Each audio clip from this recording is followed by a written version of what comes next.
always start by saying aspects of aging, and I do a description. Today, it is visual. So, this necklace represents an aspect of aging, and this skirt is also, it goes all the way down to my ankles, and it represents also aspects of aging. So, these are my two quick stories. I decided to go to her house. She was recently widowed. She was well up into her years, and I knew that loved ones were packing things up for a move far away so that she would not be alone. And I decided to go and sit with her. And one of the loved ones comes in and is just joking around saying, "I can't believe it. We found more jewelry." So the conversation continued, and she saw a turquoise top that I was wearing. And she says, "Here, you take this one." And I whispered to one of the loved ones later, I was just like, I can't. I came here just to sit with this person. They're not my client. They're not, my best friend, but I just knew what this day represented.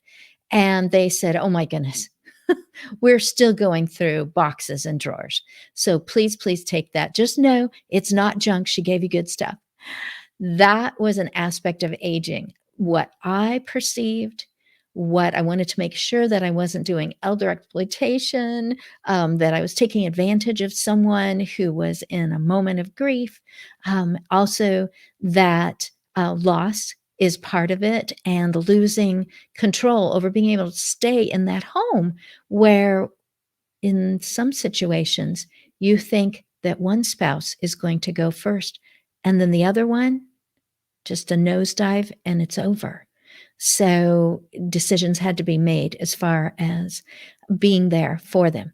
The other part was this fancy skirt that I'm wearing. This was a person that I knew, goodness sakes, probably 35 years ago.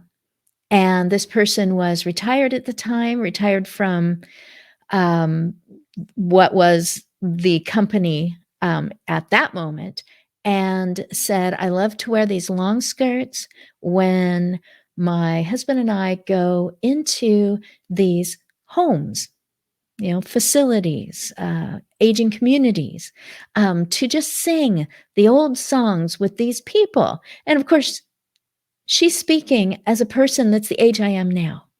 Then, so many years later, I come across her again. I remember those words, and I'm the one who is now going into homes and literally singing the old songs, which I'm learning online, with people just because it is an act of joy, just because, well, they're a captive audience and they're willing, and because they asked me to.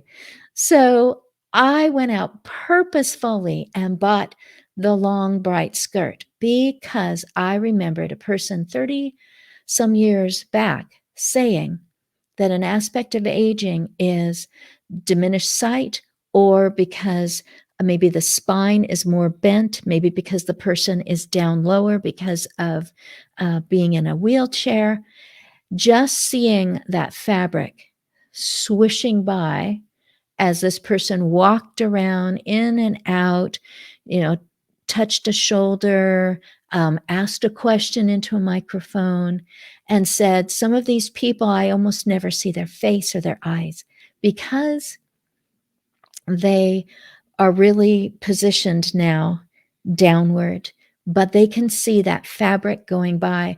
And if I can just give that amount of interest to what's going on, perhaps they're not really even hearing the music. They just want to feel the energy of being around people who are moving and talking, but they are still able to see that going by." Sure enough, I wore this earlier this week, and a person who presents, who manifests aspects of aging, immediately the eyes were drawn downward and said, "Oh, what a beautiful, bright colored skirt." So take out of that many, many aspects. today, before we start the 3 aspects that I'm going to touch upon, I wanted to make sure that you know, boy, is this going to be fast. What should you do when you need legal, financial, or medical advice? The answer is consult a professional. It's not just a disclaimer, it is survival. All right, the 3 aspects of aging today. Afraid of getting older. People have disliked getting older. People have wished that they were older. They were old enough to participate in something. They were old enough to be taken seriously. They were even want to look older because they're tired of being thought of as, oh, but you look so young. And then there's the people who are going, I don't want to look my age, or I don't want to look like I'm older. Oh my goodness. No, not that. Looking older than I really am. And so it's really about maybe outward appearance. Maybe they don't want to feel old because of a condition or lack of sleep. But in this situation, there's actually a fear of growing older. So I'm coming at it from this standpoint. Um, are you trying to win a race against time?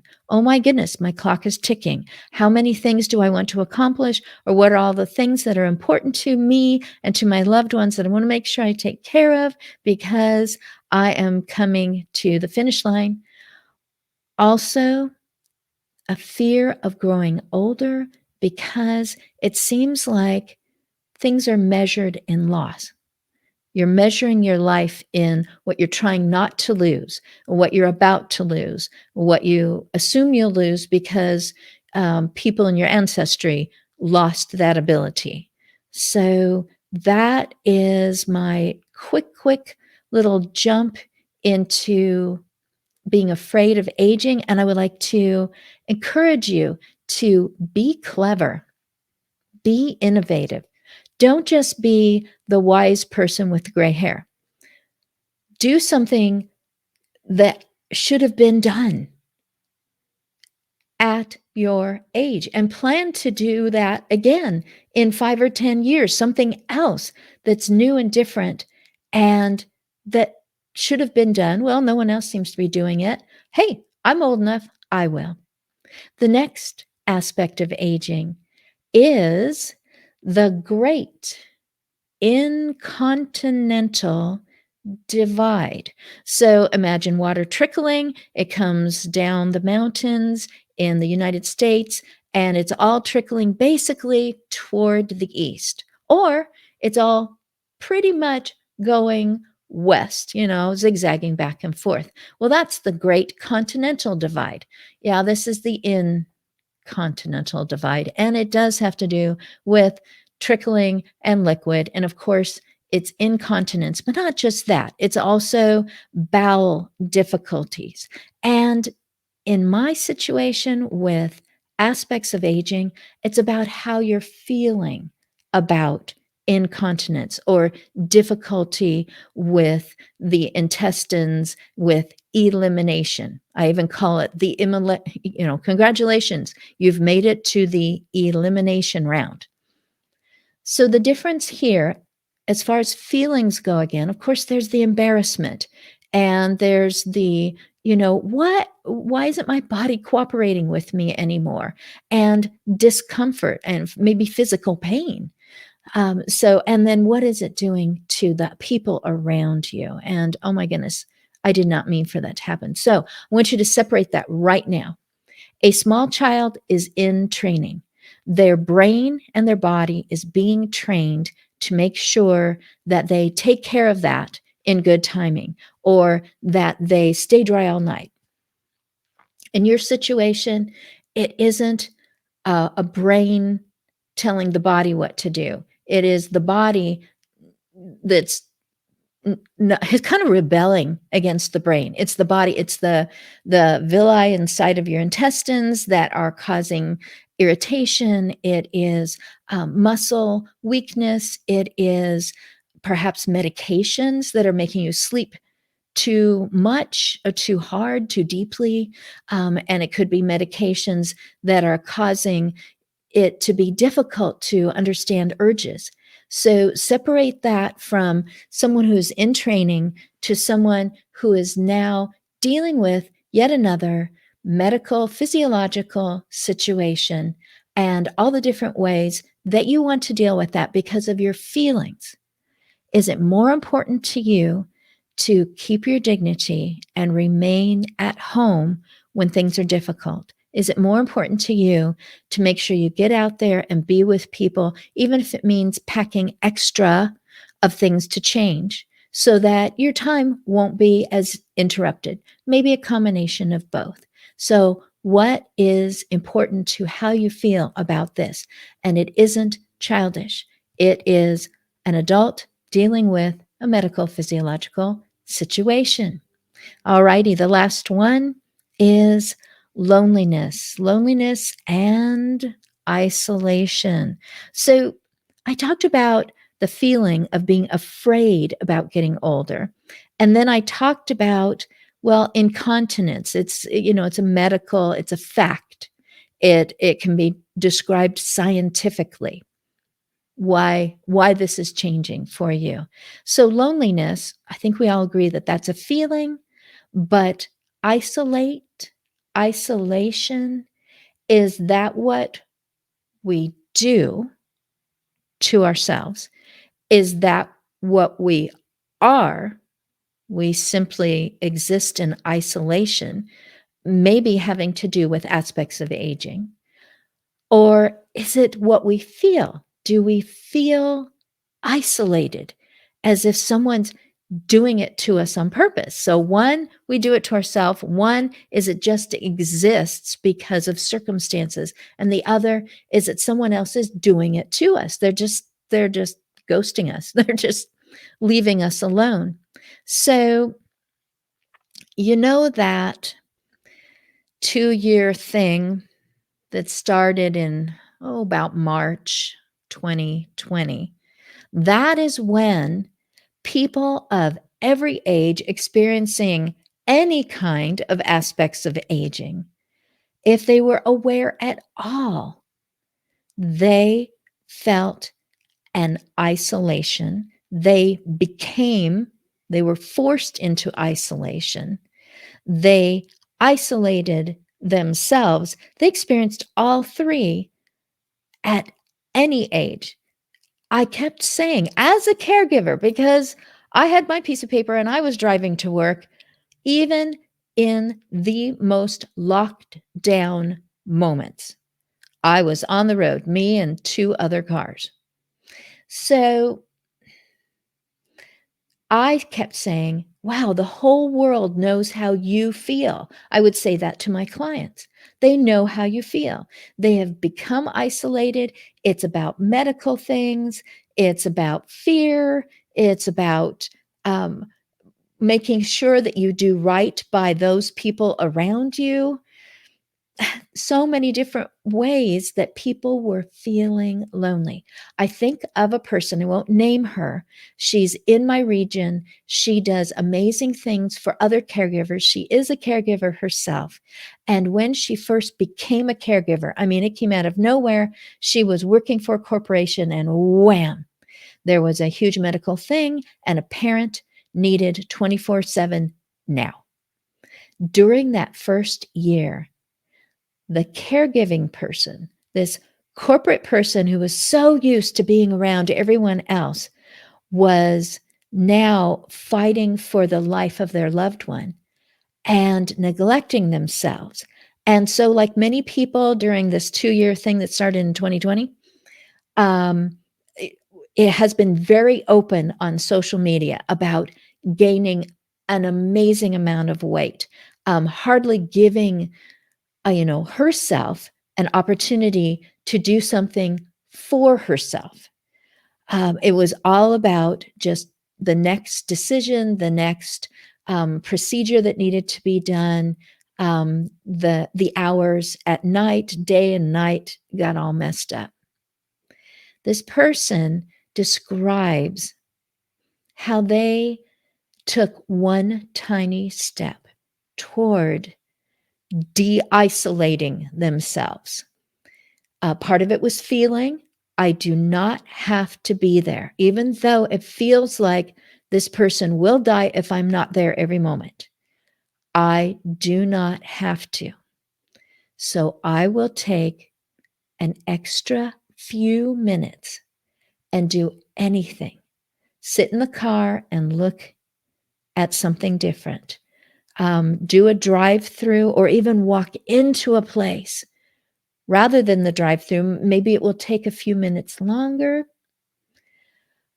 Just a few minutes for herself and started the road to recovery from being lonely and isolated, a person younger than I am. So if it happens at that age, if it comes upon a person like a fog of finally realizing, I'm feeling lonely, I'm isolated, then how would that happen? How easily could that happen to a person who has had more birthday candles and has had more aspects of aging to focus on and just forgetting about being a person with other people? So, to finish this off, I'm going to ask you, during the most restrictive shutdowns of 2020, who did you see or what did they do? Someone who worked really hard to open up during the shutdowns, to open up communications and interactions with someone. I have two thoughts in my mind. So obviously mine are going to be different than yours, but you might have some that are similar. On the next episode, I will give you my two answers, one that was virtual, digital, electronic, and one that was very, very, very analog and human and as safe as possible, but still interacting. Our emotions are very strong. To just highlight one of the journal prompts in the Pre-Act Your Age prompted journal for looking toward better emotional and relational outcomes as you continue to live, I'd like to highlight number 8, which is intended healthier responses. I know I am going to react to my aspects of aging. I know that I have emotional intelligence and that I can stop and think about others, think about the impact of what I'm doing, and that I can respond. I am pre-planning for both of those, going through the prompts in the Pre-Act Your Age, My Age journal. Both of them, the reactions, visceral, absolutely knee-jerk reflexes, and the ones that you think through maybe for years in advance, and you are prepared, you are aware, you are ready to continue aging. Hey, bring it on. What's the next aspect? I have pre-planned. So the next 3 will be, these are 3 aspects of aging in the next episode. Of course, they're all dead now. As a caregiver, I have heard that exact sentence, and it is so matter of fact. And it's usually after a wonderful story. The next one, I know how old I am, but how do I know when I am old? And the last one, best friends for life, me and my oxygen hose. Aspects of aging, I am Christine A. Smith, and no one ever felt regret that they were so well prepared. Apply that to your aging because you've been listening to The Aging Enthusiast.